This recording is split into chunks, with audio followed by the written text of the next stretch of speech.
Hey guys, this is Suman your maths teacher. स्वागत है आपका alpha beta study YouTube channel में। गाइस, इस सीरीज में हम कर रहे हैं सीटेट के पेपर में आने वाले मैथ के सिलेबस को complete by the concepts and the formulas. And guys, maths के कंप्लीट सिलेबस को मैंने 6 पार्ट में डिवाइड किया है। Number system, algebra, ratio and proportion के बारे में हम डिस्कस कर चुके हैं, कंप्लीट कर चुके हैं इन तीनों टॉपिक को। अब हम कर रहे थे ज्योमेट्री। ज्योमेट्री के 2 पार्ट मैं आपको कंप्लीट करवा चुकी हूँ। आज ज्योमेट्री का ये 3rd पार्ट होगा जिसमें हम डिस्कस करेंगे ट्रायंगल से रिलेटेड कुछ इंपॉर्टेंट कंसेप्ट जो रह गए थे, सेकंड में कंप्लीट नहीं हुए थे। नाउ हम डिस्कस करेंगे सेंट्रोइड होता क्या है। देखिए, जब किसी भी ट्रायंगल के मीडियंस का पॉइंट ऑफ इंटरसेक्शन हमारे पास होता है, वो हमारे पास क्या होता है, सेंट्रोइड होता है। जैसे कि AD, BE, CF यहाँ हमारे पास क्या है, मीडियंस हैं ट्रायंगल ABC के, और G के कोऑर्डिनेट्स को मैंने डिनोट कर दिया X एंड Y से। सो G हमारा यहाँ पर सेंट्रोइड होगा। अब बात आती है कि मीडियन हमारे पास क्या होता है। ट्रायंगल के किसी भी एक वर्टेक्स से अगर उसके अपोजिट साइड पे एक लाइन सेगमेंट डाला जाए और वो लाइन सेगमेंट उस अपोजिट साइड को, दैट मीन्स BC को, 2 इक्वल पार्ट में डिवाइड कर दे, दैट मीन्स हमारे पास AD जो होगा वो मीडियन का काम करेगा एंड D जो होगा वो हमारे पास मिड पॉइंट होगा। सिमिलर वे से हमने क्या किया, CF जो है मीडियन ड्रॉ किया AB पे एंड BE एक मीडियन ड्रॉ किया AC के ऊपर। तो हमारे पास जो G पॉइंट है वो पॉइंट ऑफ इंटरसेक्शन है ऑल द मीडियंस। ठीक है, अब यहाँ मीडियन जो AD है, मतलब G सेंट्रोइड जो है वो मीडियन को 2:1 में डिवाइड करता है। दैट मीन्स AG की जो वैल्यू होगी वो 2 है, तो GD की वैल्यू मेरे पास क्या होगी, 1 होगी। सिमिलर वे से जैसे कि CF मीडियन है, उसे सेंट्रोइड जो है वो 2:1 में डिवाइड करता है। इसी तरीके से G जो सेंट्रोइड है BE मीडियन को 2:1 में डिवाइड करेगा। तो हम क्या लिख सकते हैं, AG divided by GD equal होगा BG divided by GE equal होगा CG डिवाइडेड बाय GF। वो किस में होंगे, 2:1 में डिवाइड होंगे। अब बात आती है यहाँ x1 y1 A पॉइंट के कोऑर्डिनेट्स हैं, B के कोऑर्डिनेट्स हमारे पास x2 y2 हैं एंड C के कोऑर्डिनेट हमारे पास x3 y3 हैं। तो सेंट्रोइड के कोऑर्डिनेट्स हमने अगर x y लिए तो वो x और y की वैल्यू कैसे आएगी, x1 plus x2 plus x3 divided by 3, y1 plus y2 plus y3 divided by 3। इस तरह से हम क्या कर सकते हैं, दोनों कोऑर्डिनेट्स हम निकाल सकते हैं सेंट्रोइड के। ओके, अब हम डिस्कस करें नेक्स्ट इन सेंटर के बारे में। तो इन सेंटर हमारे पास क्या होता है, ट्रायंगल ABC के एंगुलर बाइसेक्टर इंटरसेक्शन किसका होगा, ट्रायंगल ABC के एंगुलर बाइसेक्टर का इंटरसेक्शन हमारे पास होगा। जैसे फॉर एग्जांपल ABC हमारे पास ट्रायंगल है और यहाँ हमने क्या किया, A ट्रायंगल का एंगुलर बाइसेक्टर, यानी कि अगर सपोज कीजिए A एंगल मेरे पास 60 है, तो एक ऐसा लाइन सेगमेंट मैंने ड्रॉ किया जिसे हम इसे I का नाम देंगे। ठीक है, ऐसा लाइन सेगमेंट हमने ड्रॉ किया कि जिसने A को 2 इक्वल एंगल में डिवाइड कर दिया, दैट मीन्स ये एंगल और ये एंगल इक्वल है। तो हम बोल सकते हैं कि AI जो है वो एंगुलर बाइसेक्टर है किसका, एंगल A का। एंड यहाँ पर BI जो है वो एंगुलर बाइसेक्टर है किसका, B एंगल का।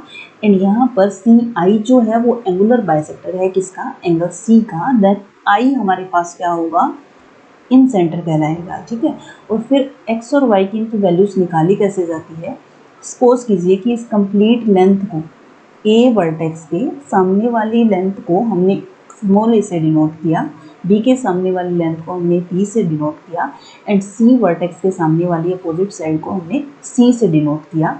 तो हमारे पास x की वैल्यू एंड y की value, that means incentre की कोऑर्डिनेट्स किस तरह से आएंगे, ax1 plus by1 plus bx2 plus cx3 divided by a plus b plus c। Now हम डिस्कस करें ऑर्थो सेंटर हमारे पास क्या होता है। देखिए, जब ट्रायंगल के intersection of perpendicular drawn from the vertex to the opposite side, that means triangle के किसी भी वर्टेक्स से ड्रॉ किए हुए परपेंडिकुलर का इंटरसेक्शन हमारे पास क्या होता है, ऑर्थो सेंटर, जिसको हमें यहाँ O से डिनोट किया गया है।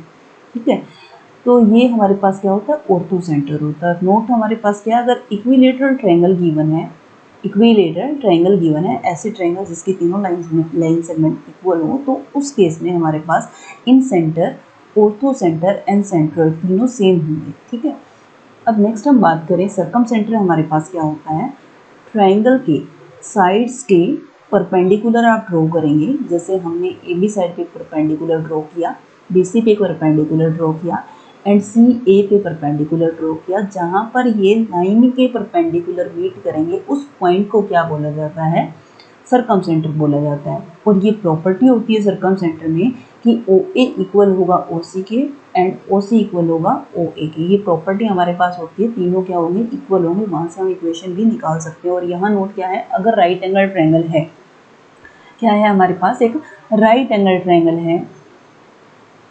राइट एंगल ट्रायंगल मीन्स एक एंगल हमारे पास 90 डिग्री का है, तो उसके अपोजिट साइड में हाइपोटेन्यूज जो होगा, हाइपोटेन्यूज का मिड पॉइंट जो हम निकालेंगे वो हमारे पास किसका काम करेगा, सरकमसेंटर का काम करेगा।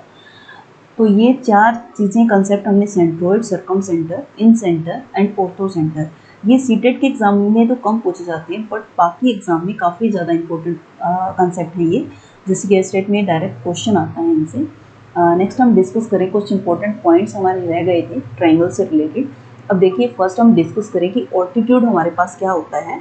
ट्रायंगल के किसी भी अपोजिट वर्टेक्स से किसी भी वर्टेक्स से अपोजिट साइड में डालने वाला ऐसा परपेंडिकुलर जो 90 डिग्री का एंगल फॉर्म करता है, तो इसे हम क्या बोलते हैं, ऑल्टीट्यूड भी बोलते हैं, इसे परपेंडिकुलर भी बोलते हैं, इसे ही हम हाइट बोलते हैं। ठीक है, अब मीडियन की क्या बात है, मीडियन हमारे पास क्या होता है, लाइन सेगमेंट से ड्रॉ किया हुआ कोई भी एक ऐसा परपेंडिकुलर या फिर एक ऐसी लाइन सेगमेंट जो अपोजिट लाइन को क्या कर दे, दो इक्वल पार्ट में डिवाइड कर दे, उसे क्या बोलते हैं, मीडियन बोलते हैं। ठीक है, अगर बात आती है तीसरे पॉइंट में कह रहे हैं कि अगर बात आती है इक्विलेटरल ट्रायंगल की, तो सभी के सभी मीडियंस हमारे पास क्या होते हैं, परपेंडिकुलर होते हैं। कहने का मीनिंग है, अगर मान लीजिए आपके पास एक इक्विलेटरल ट्रायंगल है, तो जितने भी परपेंडिकुलर होते हैं वो मीडियन का काम करते हैं। अगर सपोज कीजिए मैंने इसको नेमिंग किया ए बी सी एंड यहाँ ए डी मेरे पास परपेंडिकुलर है, तो वो ए डी मीडियन भी होगा। कब होगा, जब ये ट्रायंगल मेरे पास क्या होगी, एक इक्विलेटरल ट्रायंगल होगी।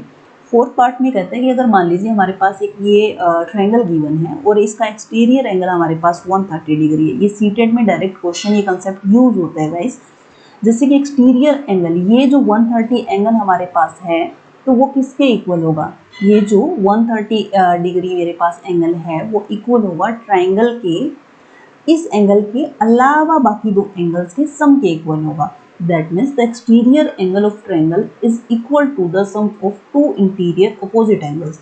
That means angle A C D की वैल्यू किसकी इक्वल होगी, A angle and plus B angle की इक्वल होगी। सपोज कीजिए कि ये एक्सटीरियर एंगल बी वाला एंगल होता है, यहाँ मुझे एक्सटीरियर एंगल गिवन होता, तो ये वाला एंगल मेरे पास किसके इक्वल होता, ए एंड सी के इक्वल होता।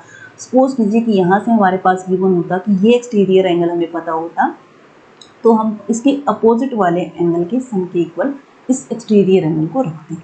ठीक है, अब कुछ और भी बात हम डिस्कस करें, तो देखिए कुछ पॉइंट्स और भी हैं, इंपॉर्टेंट पॉइंट्स हैं जो हम डिस्कस करते हैं कि किसी भी ट्रायंगल का, पहला पॉइंट हम डिस्कस करें, मान लीजिए ट्रायंगल है हमारे पास गिवन है, ठीक है, और एबीसी ट्रायंगल में हमारे पास दिया गया कि ये मिड पॉइंट है और ये भी मिड पॉइंट है। अगर मैं दो लाइन सेगमेंट के मिड पॉइंट को ज्वाइन करूँगी तो ये श्योरिटी है, डी अगर मिड पॉइंट है ए बी का और एफ मिड पॉइंट है ए सी का, तो ये श्योरिटी है कि जो डी एफ साइड मेरे पास आई है वो पैरेलल होगी बी सी के।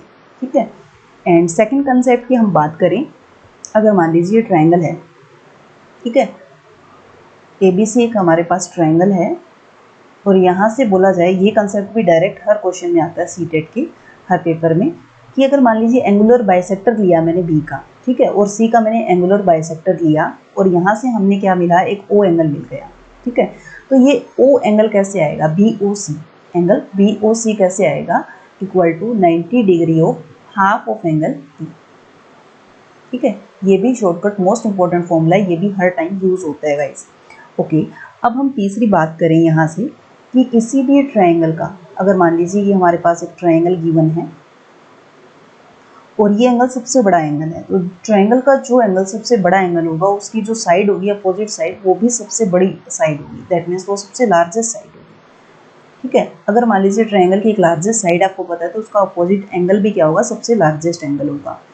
अब अगर हम बात करें, ओके, अब हम फोर्थ पॉइंट डिस्कस अगर करें, तो फोर्थ पॉइंट देखिए क्या होगा। सपोज कीजिए मेरे पास दो ट्रायंगल हैं और दोनों ट्रायंगल्स क्या हैं, सिमिलर हैं, ट्रायंगल ABC एंड ट्रायंगल यहाँ से हमारे पास है DEF। ओके, एंड ये गिवन है कि triangle ABC is similar to triangle DEF। अगर ऐसा क्वेश्चन में गिवन है तो एरिया ऑफ ट्रायंगल ABC का ratio area of triangle DEF ये हमारे पास इक्वल होगा इनकी कोरस्पॉन्डिंग साइड्स के स्क्वायर के रेशियो के equal.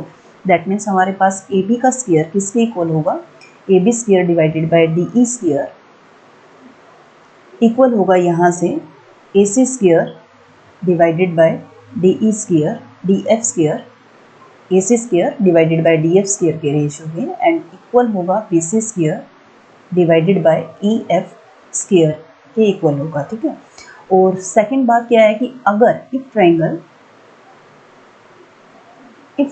ABC is similar to triangle DEF and मेरे पास क्या होगा, एरिया ऑफ ट्रायंगल ABC